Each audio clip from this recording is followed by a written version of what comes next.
Shalom Bapak Ibu yang diberkati oleh Tuhan. Puji Tuhan, dalam anugerah Tuhan kita boleh berjumpa kembali. Dan mari hari ini kita akan bersama-sama merenungkan firman Tuhan. Tema renungan singkat di hari ini adalah menuai yang tak pantas. Mari kita akan membaca surat Galatia pasal 6 ayat yang ke-7. Demikian bunyi kebenaran firman Tuhan. Jangan sesat, Allah tidak membiarkan dirinya dipermainkan. Karena apa yang ditabur orang, itu juga yang akan dituainya. Saudara, berbicara tentang menabur dan menuai itu adalah sesuatu yang setiap hari kita lakukan. Karena pada dasarnya kita ini adalah seorang penabur dan kita juga seorang penuai. Itu artinya apa yang kita tabur, maka itu pula yang akan kita tuai. Oleh sebab itu mari berhati-hatilah. Karena apa yang kita tuai itu semua terletak atau tergantung dari apa yang kita tabur. Ada sebuah kisah yang sangat menarik untuk kita renungkan di hari ini. Suatu kali saudara, ada seorang kaisar yang bernama Charlemagne.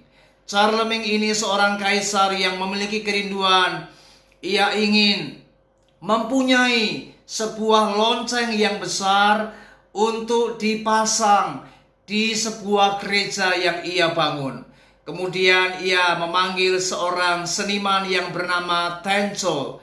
Maka kaisar ini memerintahkan supaya Tenco ini membuat lonceng ini dengan sangat baik. Dia menyediakan bahan-bahan yang ada, yaitu tembaga dan beberapa perak kira-kira 100 pon untuk menjadi bahan utama pembuatan lonceng tersebut.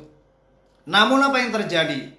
Rupanya tanpa sepengetahuan kaisar, Tenco ini ia berbuat curang. Rupanya perak itu diambilnya dan ia menggantinya dengan timah. Dan apa yang terjadi? Maka lonceng hasil buatan Tenco ini menjadi sangat berat. Dan setelah lonceng itu jadi, maka diserahkanlah pada Kaisar Charlemagne. Kemudian Kaisar memerintahkan supaya lonceng itu dipasang di gereja yang telah selesai ia bangun. Dan ketika lonceng itu dipasang di bagian atas gereja, maka ketika Kaisar Charlemagne memerintahkan supaya lonceng itu dibunyikan, ternyata lonceng itu tidak dapat berbunyi, saudara. Maka Kaisar Charlemagne ini kemudian memanggil si seniman Tenco ini. Maka Tenco kemudian diperintahkan oleh Kaisar supaya ia membunyikan lonceng tersebut. Apa yang terjadi, saudara? Ketika Tenco ini berusaha untuk membunyikan lonceng tersebut, ia dengan sekeras, dengan sekuat tenaga, ia mencoba untuk menggoyang-goyangkan lonceng tersebut dan menarik-nariknya. Tapi ternyata lonceng itu tidak berbunyi. Alhasil, ternyata tiba-tiba lonceng buatan Tenco ini kemudian terjatuh dari atas karena ada bagian yang terputus. Maka lonceng tersebut mengenai diri Tenco dan seniman itu meninggal dunia. Saudara, dari kisah ini kita belajar sesuatu. Ternyata apa yang ditabur oleh Tenco ini maka membuahkan hasil yang tidak patut.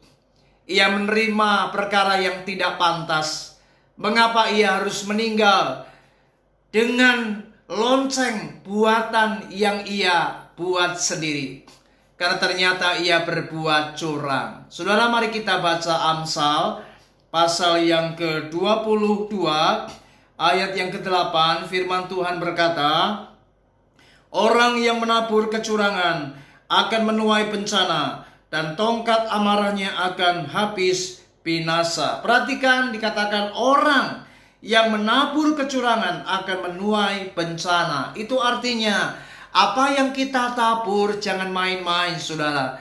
Ketika kita menabur apa yang tidak baik, ketika kita menabur kecurangan, ketika kita menabur apa yang tidak pantas, maka suatu saat kita pun juga akan menuai bencana, menuai apa yang tidak pantas. Oleh sebab itu, mari selagi kita masih hidup di hari ini, mari lakukan, kerjakan apa yang baik.